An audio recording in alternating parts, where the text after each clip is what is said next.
Hello readers, it's been a minute, hasn't it? With all of the Black Lives Matter stuff happening and then all of the Twitter drama, not only did it not feel like the right time to post, but also my motivation just started getting sucked out of me. But here we are in July, and here is my May wrap-up. My May wrap-up became one of those things where it's on your to-do list and you keep not having time for it, and then when you do have time for it, you just keep putting it off and putting it off and putting it off, and here we are, July 2nd, and I sit here filming my May wrap-up. So let's get down to my personal stats, shall we? I read 8 books in the month of May. 1 was physical, 3 were ebook, and 4 were audio.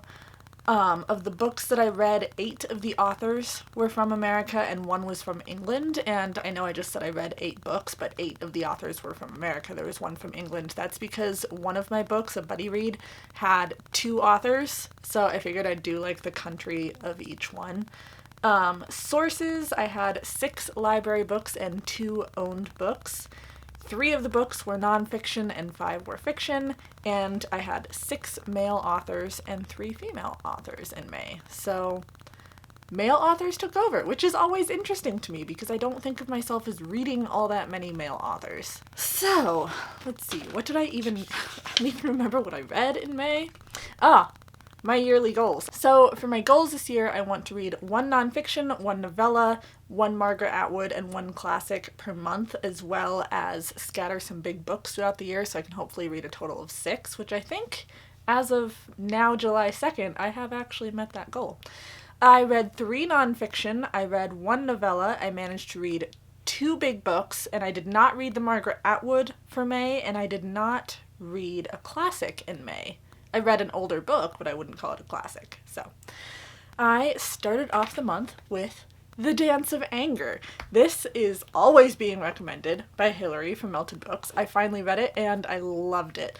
It is pretty gendered.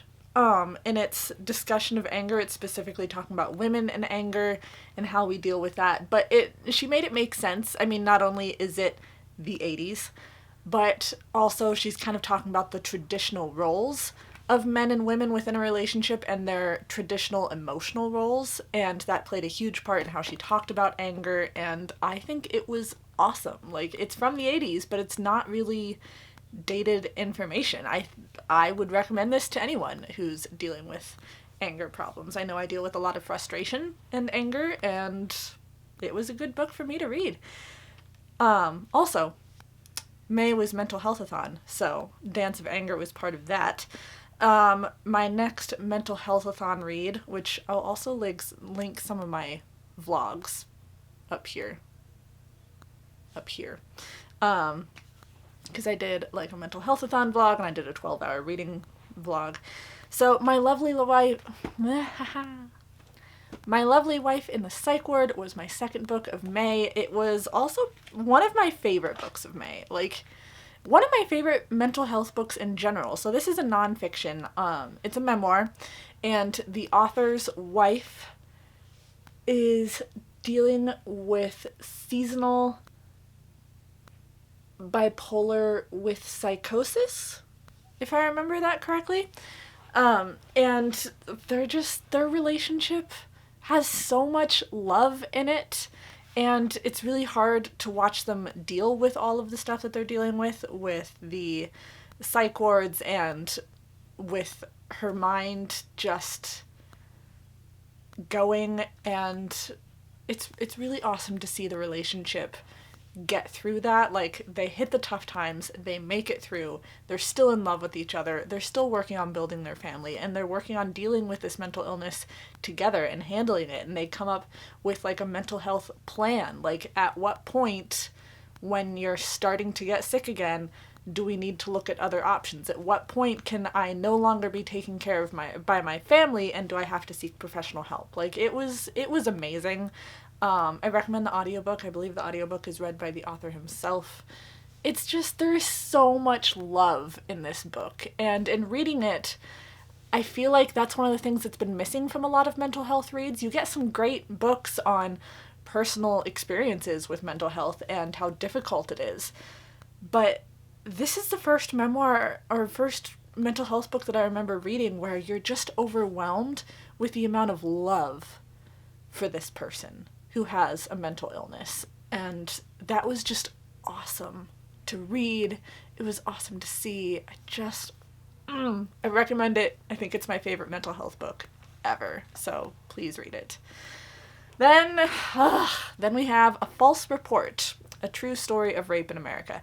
So in one of my sexual assault recommendations videos, I talked about Unbelievable and A False Report, which are actually the same book. So A False Report is being turned into like a Netflix miniseries or documentary or something, and it will be called Unbelievable, so they re-released the book with a different name. And I hated it, and I hate that this is what we're turning into a documentary, miniseries, whatever, and I hated it. I read this with Acacia from a Chaotic Little Book Corner, and we had pretty similar feelings on it. This is written, first off, it's written by 2 male authors, which, do with that what you will. I'm not saying that men can't write rape-focused books, but this was not the book for that. We are looking at cases of rape that were considered to be false reports and ended up not being false reports. And part of the book is focusing on like what actually happened and on the report and on the experience of the woman who made the report. But a lot of this is also looking at, let me tell you about the town in which this took place. Let me tell you about the officer that handled this. Like, we're getting the personal lives and relationships of the police officers dealing with the case. I don't care about the police officers. I care about the woman who got raped and was told that she was faking it. And this could have been a good book. It could have been an informative book. It could have been a book that said, here were these real things that happened. They were designated false. They ended up being real, and they had terrible effects on the people who went through that. But instead, we get a little bit of that and a lot of, let me tell you about the police officers handling the case and why they thought the things that they did. And by shifting that focus away from the women and the rape that they experienced, you're destroying the purpose of the book, you're destroying the message, you're moving the focus onto something that it shouldn't be on, and it was just incredibly frustrating and infuriating, and I hated this book. And there is a way to talk about false reports, and this wasn't it, because the focus wasn't where it was supposed to be, and I can't help but think that if this book was written by 2 female authors instead of 2 male authors, we might have gotten what we needed. So, if you have experienced rape, please don't read this book. Don't do it. Don't torture yourself.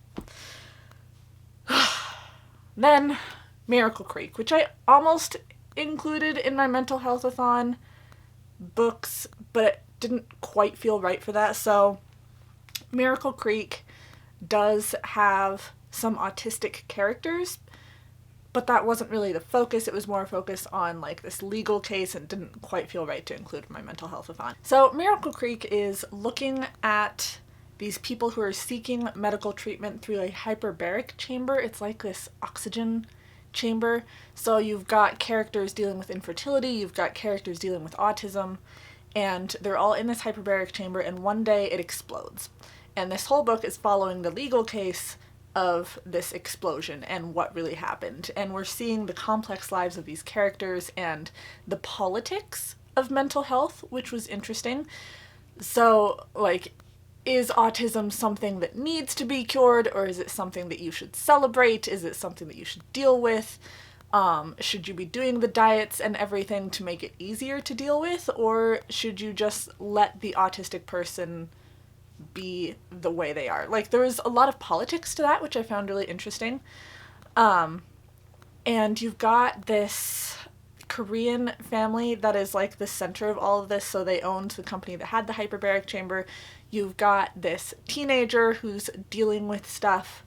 You've got this very patriarchal family system, and the wife just doesn't feel right in that patriarchy, but she's also still trying to be family centered and still trying to make sure that her daughter is happy in America, which she's not, and so there's a lot of family dynamics there.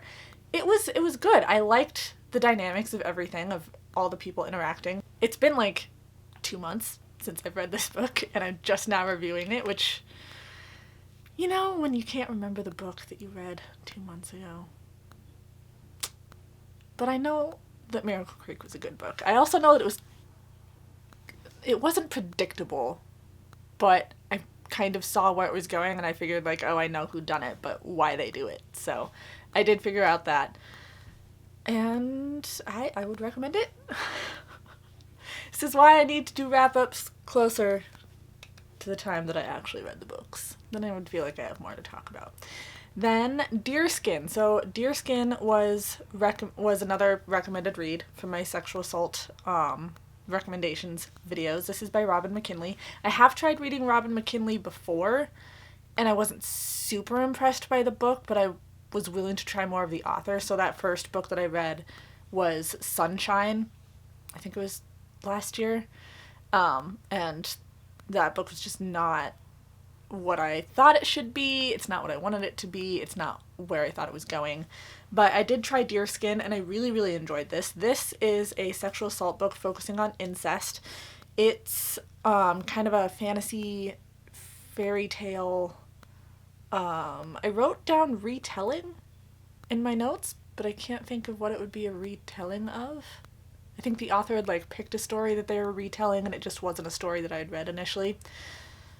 But you're following this girl who's got the two most beautiful parents, and she is a beautiful child, and her beautiful mother dies, and the king has promised the wife that he won't marry unless he finds a woman more beautiful than she is. Well, who's gonna be more beautiful than the wife but the beautiful daughter of two beautiful people?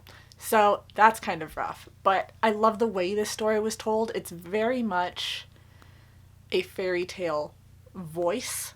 What would that be, like third person, I think? So the writing and the way the story was told made it a fairly easy read. There were some rough parts because, you know, it's a story of a rape.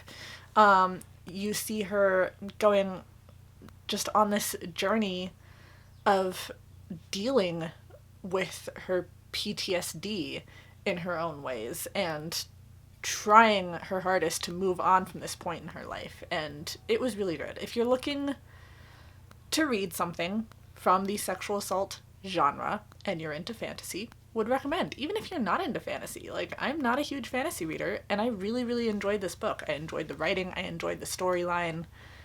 It was really good. I'm glad I read it, unlike A False Report. Then, Elantris, the only physical book that I read in May. So, continuing with reading some Brandon Sanderson, since he seems to be the fantasy author that I'm really into. I loved this. I loved this. There were definitely some issues in this book. So Elantris is the first book that Brandon Sanderson published, so it's definitely not his best. There were things that I took issue with, but it was so, so good, and I might overall have actually enjoyed it more than Mistborn. You've got this main character, princess, who is very into politics, and it's got like that not like other girls thing, which I think was actually done pretty well in this. I mean, you have this very tall woman who is very political, and in being political, she doesn't really fit in with the other women that she comes into contact with, because women aren't generally supposed to be political beings. They're not supposed to be taller than most of the men. Like, it made it understandable, rather than just like, oh, you're not as good looking as everyone else and therefore not like other girls, like most of that trope tend to be. So you have this woman, and she is married off to a man in another country, like technically married and legal contract married, but she doesn't actually get to physically marry him because by the time she gets there, he is apparently dead. and she's not getting a lot of information on this. But according to the contract, she can't marry anyone else, otherwise she will lose her connection to this country, which she needs for political reasons, just because of this contract that she signed. So even though she's never met her husband in person, even though he's dead, well, she's kind of stuck there. So she's doing what she can with that. And this city that she's in is neighboring this other city that has died. Like, it looks like death. And the people who ruled that city and who were really magical have kind of, they've died off, but they're still, it's like a zombie story, not a traditional zombie story, and I like the way that he built up these, for lack of a better word, zombies. The magic system was really interesting for this. I will say I didn't like the seance. The seance. You have these balls of light that have these magical symbols written on them, and they're basically these personalities, these characters, and they are passed down through family generations. I didn't like them. They're just like taking a phone from modern day and having Siri on all the time. Like, they weren't that interesting as characters. They didn't add that much to the story. Like, I didn't need Siri to make an appearance in this book. I could have done without that part. But still loved it. Still want to read more of Brandon Sanderson. I'm hoping that my next read by him will be Warbreaker. And actually, right after this book, I read Legion, which is also by Brandon Sanderson. This was the first book in his novella series, and I didn't like it at all. It's like a detective mystery with this weird fantasy-esque kind of multiple personality thing put in there. I just didn't like it. I'm not a huge detective mystery person because most detectives end up being kind of the same character across most detective books. It just wasn't my thing. I think you're trying to solve a murder or something, and this guy has these multiple personalities that are actually there, but like no one else can see them. I don't know. I didn't love it. Then Children of Time, which I went through in one of my vlogs, so go ahead and watch that for more details on it. But Children of Time is a science fiction book with giant intelligent spiders, and I really liked it. So check out the vlog if you want more information on that.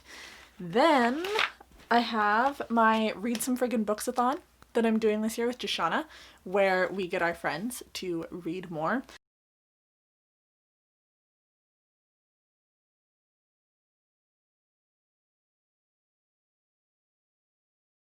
I had 6 responders across April and May. Of those 6 responders, they had 30 books that they read. 83% of those books were read and 16% weren't finished at the time. The ones that weren't finished, people were largely enjoying, as well as the ones that were finished. Like, my readers seem to generally enjoy the reading that they do, so that's good. I'll have to look back at some of these stats because I can't totally understand everything that I even wrote down. But that is May, and I'm glad I got that out of the way. And I can hopefully get to working on my June wrap-up and get it done before August. That would be great. I hope you're all doing well. I am hoping to get back to posting more regularly. However, I did just start my graphic design classes, and that's going to be taking up a lot of time. So we'll see how this goes. Also, in other news, I finished my Goodreads goal for the year in June. I read 80 books in 6 months. I don't know how that happens. I also feel like I was really trying to push myself to read as much as possible because I do have school going on, and as I just said with graphic design, I'm going to be having that take up a lot of my time. So I'm not sure what my reading is going to look like for the rest of the year, but go me. Clearly I need to get a life. Yeah, that's it for me. So I hope all of you are well, And I hope to see all of you in my next video. Please like, subscribe, be my friend on social media. I'll see all of you in my next one. Bye, friends.